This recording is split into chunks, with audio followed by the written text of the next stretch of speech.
what I'd love to do today is talk about FAANG, the future of TV advertising. But unlike Linda, which that was a brilliant presentation that I think dovetails very well into this one, I'm going to do it from your view as a vendor. Why? Because the past 20 years I've actually been doing ad tech from the vendor side. And that's been not only traditional television, radio, but now digital video, OTT, connected TV. And I think there's a reason that it matters to those of us in the room, right? And it was the first question that Linda answered. Why still care about TV? Why still care about a book? Because it still is the lion's share of the revenue, right? So first off, FAANG, and I want to ask actually, I'm polling. I'm supposed to poll. So the first question poll of the day, who here is in the advertising business? So if you've got the app, please register your vote. Who here is in the advertising business? Okay. FAANG. How many of you have actually heard that phrase before? Raise your hand. Thank you. Yes, good. Okay. So it's an acronym. It actually was coined by a financial analyst who has a TV show, Jim Cramer, right? And it originally was FAANG. They added late one of the A's, right? But it really is Facebook, Apple, Amazon, Netflix, and Alphabet's Google, FAANG, right? In March, the market cap of FAANG, which now is seen as one of the largest competitors for us in traditional media, was $3 trillion. $3 trillion. Now, those of us who know what's happened to the stock markets around the world, okay, I think it's down $500 billion. When I looked at, I know, really, what's a rounding error when you're in the T, right? And why does FAANG matter to media? Not just because everybody talks about it all the time, FAANG, FAANG, FAANG, FAANG, FAANG, but because FAANG has done a brilliant job of convincing advertisers to move to their platforms, okay? They've done a brilliant job, right? And yet, when we look at those statistics, these are all from E&Y, so Ernst & Young, okay, in 2018, you see the growth is in digital, but when you add up TV, print, out-of-home, and radio, what we would consider to be our clients as media vendors, traditional businesses, it still actually is more. It still is more. But we're starting to see by the time we get to 2021, digital take on more, right? Why do we care about FAANG? The second reason is because they've stolen our business models. That's really the best way to look at it. They've stolen our business models, and they've done it really well. First off, they've convinced advertisers to move to their platforms, okay? And that we see even with how Jamie Oliver, right, went back to Channel 4 and said, we told you so. We told you so, right? Because you can use technology to reach consumers in very new and meaningful ways. The second thing is, every single one of those folks with FAANG now has actually launched a channel or channels that are ad-supported. Google announced that YouTube is going to actually have a skinny bundle of probably where Rob showed those 10 YouTube personalities, right? It's a combination of those. It will be ad-supported coming in Q1 of 2019. Amazon Prime Video, they've also launched a skinny bundle that will be ad-supported. If you look at Facebook, Facebook now actually has, especially in the States, a local news presence within your feed that they've worked with local broadcasters to deliver that news content ad-supported. I can go on, right? But I think the more interesting stat is how did they do it? It wasn't that Facebook just suddenly launched the service and then those of us on Facebook said, yes, we got it. We see it in our feed. These stats right here are incredibly compelling. Those 5 giants spent 1.9, almost $2 billion advertising on your clients' channels. Almost $2 billion.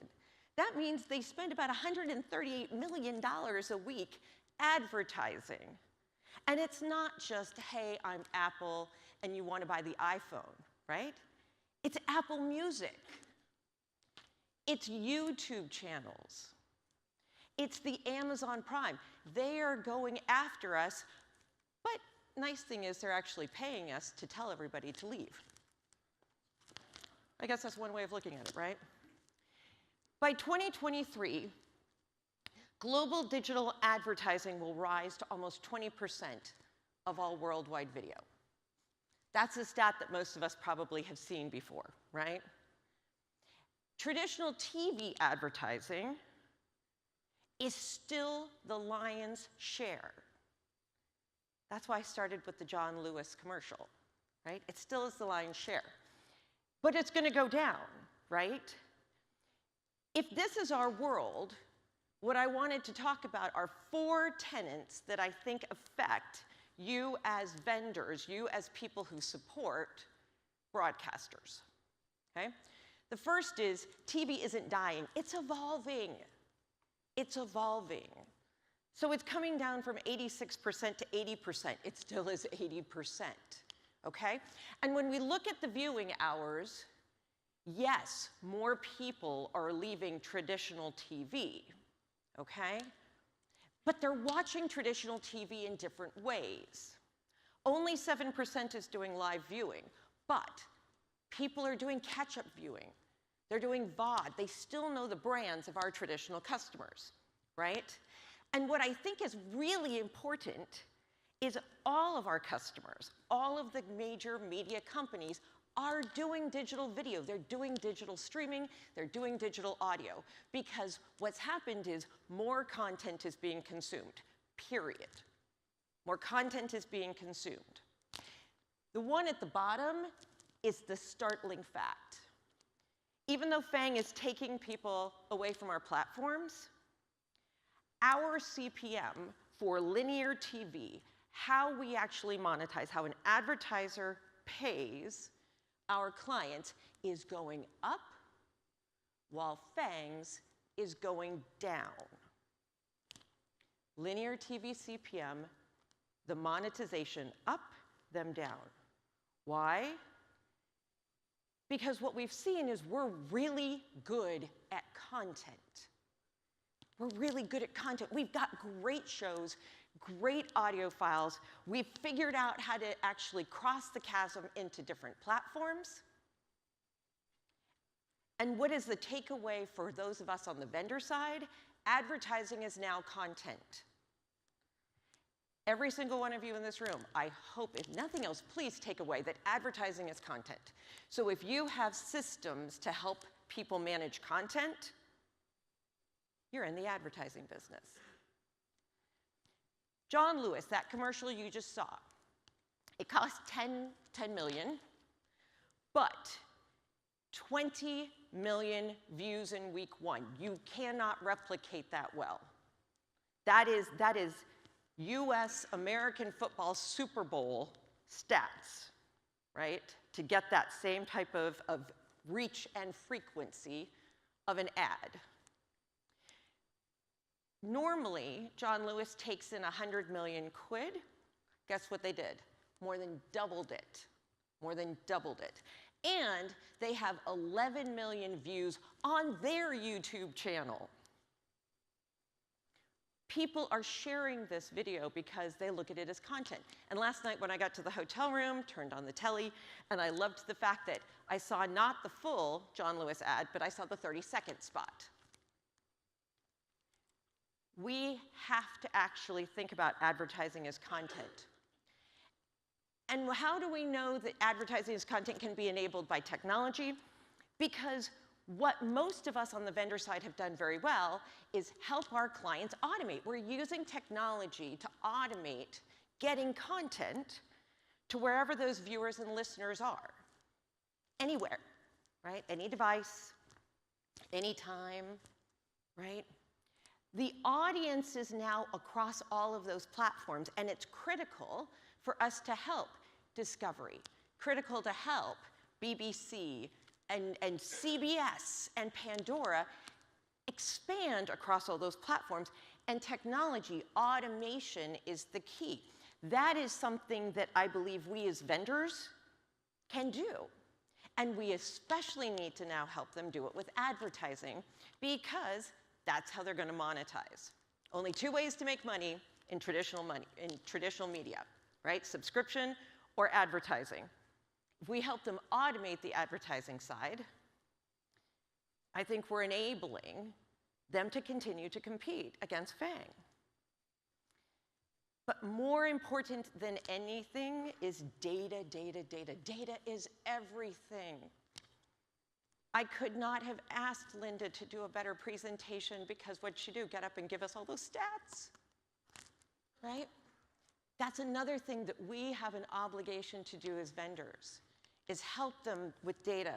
And yesterday, didn't make it into the presentation, but yesterday, the IAB, which is the Interactive Advertising Board, and the Data Center of Excellence came out and said $19.2 billion is forecasted for 2018 for advertisers to spend on data and software solutions.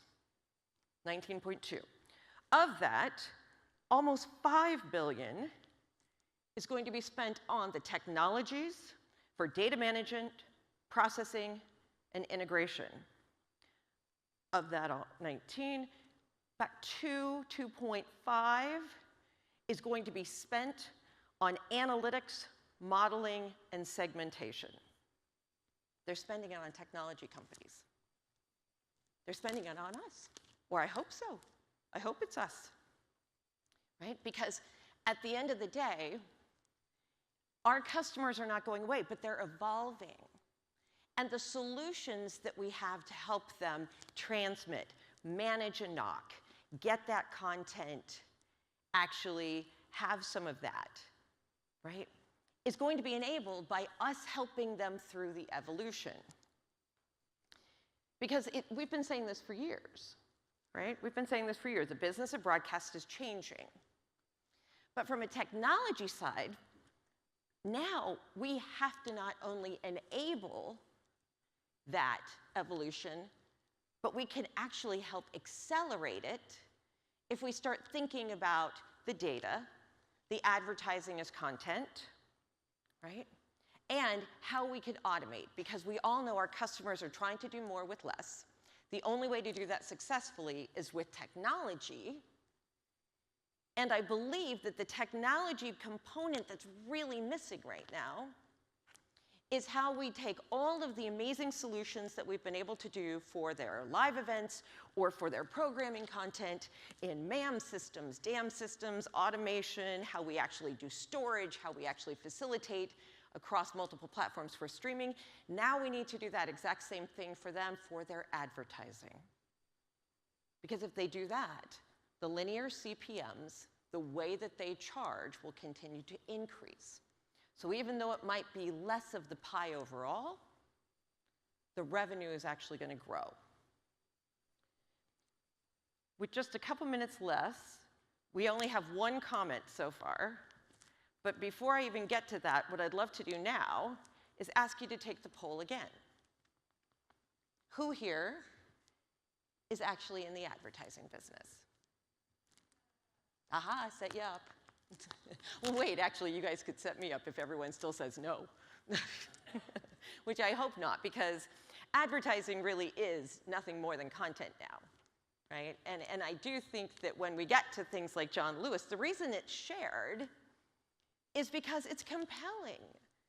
It's compelling, just like the show, This Is Us, just in a much shorter form, right?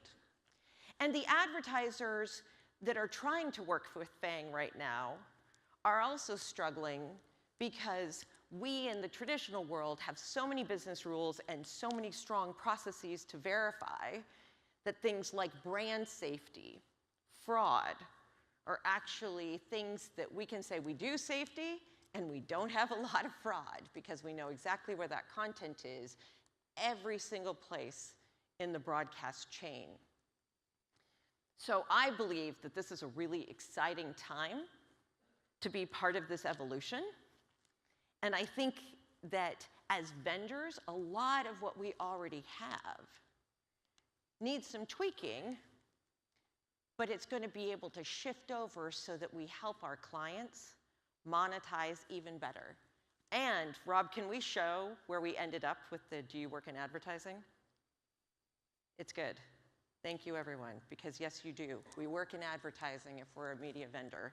And it went from 1/3 saying yes to now more than 2/3 saying yes. Thank you for joining us now in the journey as ad tech vendors.